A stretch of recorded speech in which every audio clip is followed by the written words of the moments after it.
But Thomas, again, he went all over the world. He went to several places. He actually was killed, martyred, and buried. He's actually still in India. Thomas the Doubter, buried in India. All right. So now let's go back. Out of these 12, 3 of them actually wrote in the New Testament. Peter, Matthew, and John. You know what? I'm going to erase some of that. Let me make me a little eraser here real quick. Not an eraser, just a smearer. Okay. Peter wrote some of your New Testament. But he didn't write a gospel. Neither did these guys. My whole point that I'm trying to get to is out of Jesus' 12, only 2 of them wrote what you call a gospel. Matthew and John. If you were one of his followers, if you were one of his 12, just, right there on his team, maybe you would have wrote something. 2 of them did. In what we call gospels. All right. I want to talk to you a minute about this guy. Out of all 12, first of all, do you know what the name John means? It comes from a Hebrew word, Yohanan. You know what Yohanan actually means? Yahweh has been gracious. That's what the name John means. Yahweh has been gracious to me. Do you know that this guy here, John, was the only one of the 12 who was actually at the foot of the cross when Jesus was crucified? The rest of them weren't there. They bailed out. One of the 12 stood there at the cross. When Jesus was on the cross, he looked down and he spoke to him. He said to his mom, first he said, "Mom, behold your other son. John, take care of my mom." I'm paraphrasing. And guess what he did? He took care of Mary Miller. He really did take care of her. You know what else he became? John, Yohanan, he became pastor of the church of Ephesus. How interesting. Next time you read Ephesus, keep that in mind.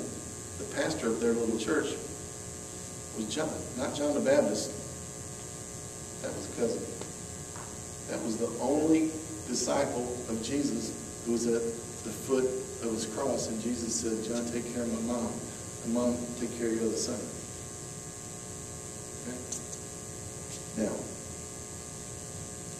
you know who wrote most of your whole New Testament? Most of it? Paul.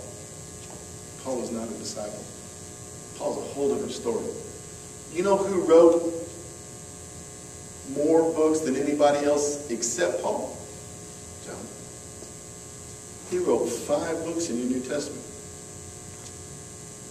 1st, 2nd, 3rd John.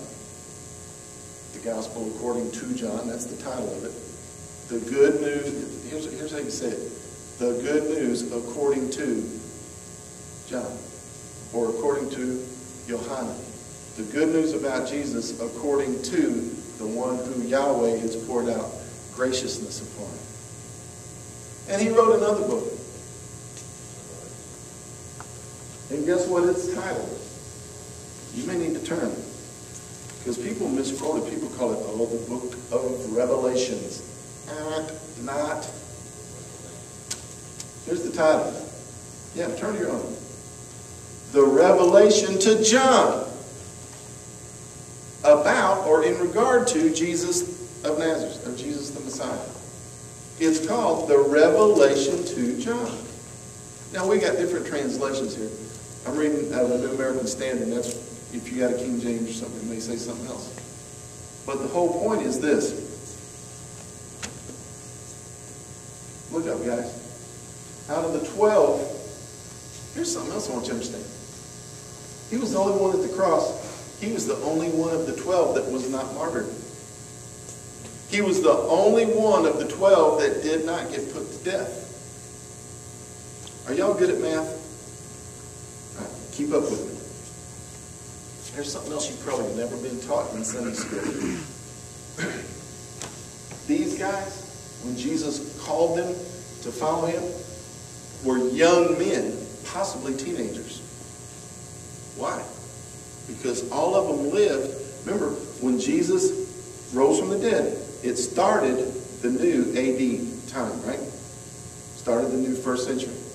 Are you with me? Most of these guys lived into the third or fourth quarter of the first century. That means they had to be young when it started. When Jesus called these guys to follow him, they were quite probably no more than in their 20s, possibly teenagers. Because, I mean, there's pictures are painted of Jesus with some old guys following around. No, they wouldn't have lived that far in the first century if they started off following him as old men. Are you understanding me? Am I speaking English very well? Okay. They had to have lived into most of them into the third quarter of the first century. Means they were young when they started following him. Turn page. Only one of the 12 was never put to death. All of them, even though they lived to be, in their 60s or 70s or whatever, were all martyred. They were all killed. They were all executed. A lot of them were crucified. One of them wasn't. You know who he is? Johanna. Watch this, watch this. They took him and King Herod, the guy over the Jews, took him and his brother James and had James executed by sword. And they said, now take his little brother John, let's send him to Rome and let Rome torture him. They arrested what guy? Killed his brother with a sword, sent him to Rome, and brought him out in front of everybody. Are you ready? In a big pot full of boiling oil. They dunked him in a big pot full of boiling oil. And guess what? Nothing happened. He didn't even get a blister. They freaked out. They got him out of the oil and they went, okay. We killed his brother. We tried to boil this guy. Okay, something's not right here. I'll tell you what, let's give him a life sentence of being exiled away from everybody else on that little island out there called Patmos. So they put him on a ship and they sent him to a place called Patmos. He said, get off the ship, go, live there, die, whatever. See ya. And that's where he wrote this book while he was spending a life sentence on an island called Patmos. And guess what? He couldn't die. He's the only one that lived into the beginning of the 2nd century. What does that mean? He's the only one that he lived on the other side of 100 years old. He lived to be 100, I don't know, 102, 103, 104. Finally, they said, you know what? Ship this guy back to Ephesus. Maybe he'll die there. And he did. They put him on a boat, sent him home to Ephesus, where he had once been pastor. And he finally went there, and he died of old age very gently. And they buried him in Ephesus. The only one of the 12. Y'all being awful quiet. Is this making sense to anybody? I told you I wasn't really preaching today. I was teaching you Sunday school.